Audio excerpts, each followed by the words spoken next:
నరేంద్ర మోడీ గారు అమరావతి పునర్నిర్మాణ శంకుస్థాపనకి మన అమరావతి రావడం నిజంగా శుభపరిణామం కింద భావించాలి. ఎందుకంటే అమరావతి అనేది ఆంధ్రప్రదేశ్ ప్రజల కళ.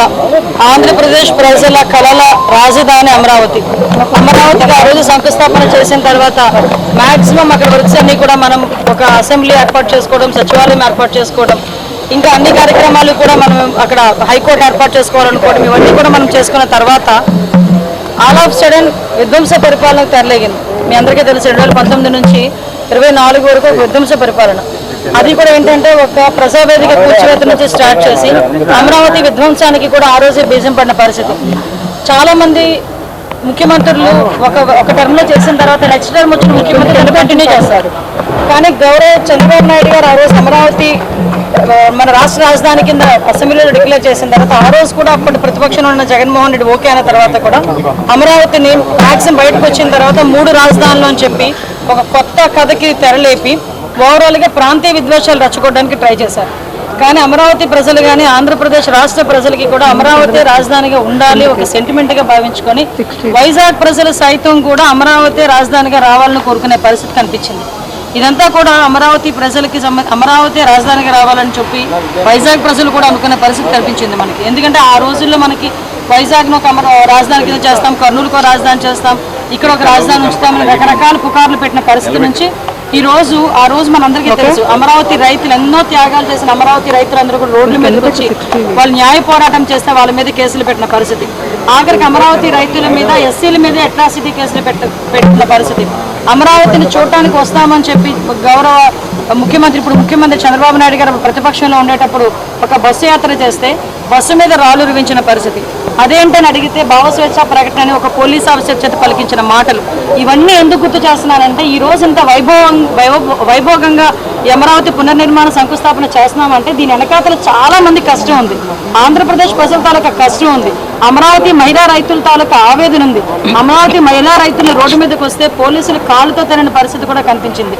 జైల్లో పెట్టారు, జుత్తు పట్టుకొని ఈడ్చారు, కడుపు మీద తన్నారు, ఆఖరికి రోడ్ల మీద భోజనం చేశారు. ఇదే అమరావతి రైతులు తిరుపతి పాదయాత్రకు వెళ్తే ఎన్నో ఆటంకాలు పెట్టారు.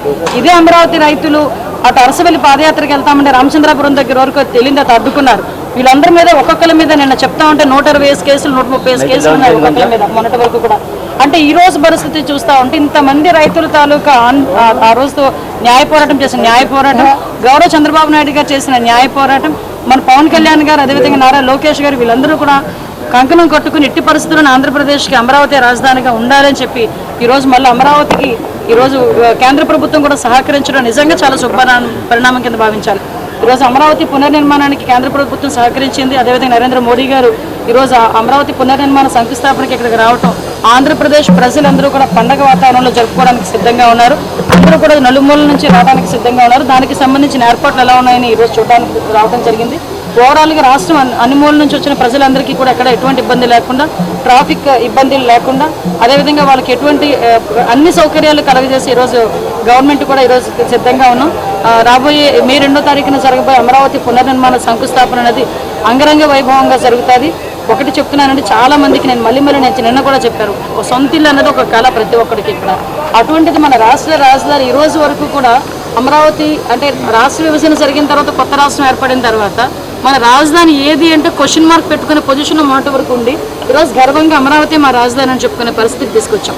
దీని అంతటికీ ప్రధాన కారకుడు మన దార్శనికత కలిగిన నాయకుడు మన ముఖ్యమంత్రి చంద్రబాబు నాయుడు గారికి మరొకసారి ఆంధ్రప్రదేశ్ ప్రజల తరపున ధన్యవాదాలు తెలియజేసుకుంటూ నరేంద్ర మోడీ గారికి పనులు ఇంకా పూర్తవుతాయి. ఇంచుమించు 6,000 మంది పోలీసులు డిప్లాయ్ చేసుకున్నామండి. ఎవరివైనా CCTV కెమెరాస్ పెట్టుకున్నాం. సెంట్రల్ ఫోర్స్ వాళ్ళు కూడా ఇప్పుడే వచ్చి మొత్తం అంతా చెక్ చేసుకుని వెళ్ళారు. ఎక్కడ కూడా ఎటువంటి అవాంఛనీయ సంఘటనలు జరగవు, ఎక్కడ కూడా ఎటువంటి ఇబ్బందులు రావు. వచ్చిన ప్రజలకి కానీ ఇక్కడున్న VIPస్కి కానీ ఎటువంటి ఇబ్బందులు లేకుండా చూసుకునే బాధ్యత డిపార్ట్మెంట్ చూసుకుంటుంది.